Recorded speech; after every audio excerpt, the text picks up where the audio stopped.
ना मोहब्बत संभाली गई ना नफरतें पाली गई। अफसोस है इस जिंदगी का जो तुम्हारे पीछे खाली गई। Singing by Prince. तो हेलो कैसे हो? मैं फिर से आ गई एक धमाकेदार वीडियो लेकर, तो चलिए स्टार्ट करते हैं। जाए से पहिले के सोना तू मानी लेकर हनवागे 10 साल से तोरा साथ रहू तो याद न रहू तोरा बोले के, आज जब जाए लगलू तो तोरा याद आवे लगलू। सोना चांद बन के करी है अंजो अरे पहले से को चांद आसमान में कहाँ जाते तोर बाप का? पिया के अंगनवागे। अच्छा पिया के अंगनमा जते बाहरे छोड़ा तोरे छोड़ा पूरा दिन अपन माल के मोटरसाइकिल से घुमा घुमा के डीजल पेट्रोल के दाम बढ़ा दिलिए न रे।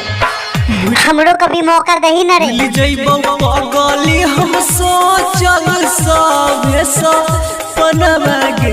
अच्छा तोर सपना की रहो 10-10 गो बच्चा पैदा करे के और कथी हो सकलो? निहे जब दुल्हन के जोरा यौरीगा हनवागे। अरे इतना काला रोले हते रे, कोई और मिल ले तो एकरा से अच्छा। सुंदर सुरातिया मनाइले बई मनवागे। अच्छा तो एकर सुंदर चेहरा ला मरी से एक बार तो एकरा चेहरा धो के सामने से देख, पक्का बेहोश ना होले तो बोलिए। कैल ही जे साथ हमरा करी है नहीं दोसरा के संगवागे।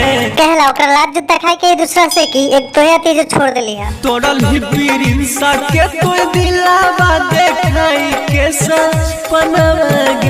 अरे छोड़ा तोरा हम समझले थक गेली हो, अब हम जा रही हो। तो भाई लोग वीडियो को खत्म करते हैं। आप लोग ज्यादा से पहले वीडियो को लाइक करना और चैनल को सब्सक्राइब करके जाना।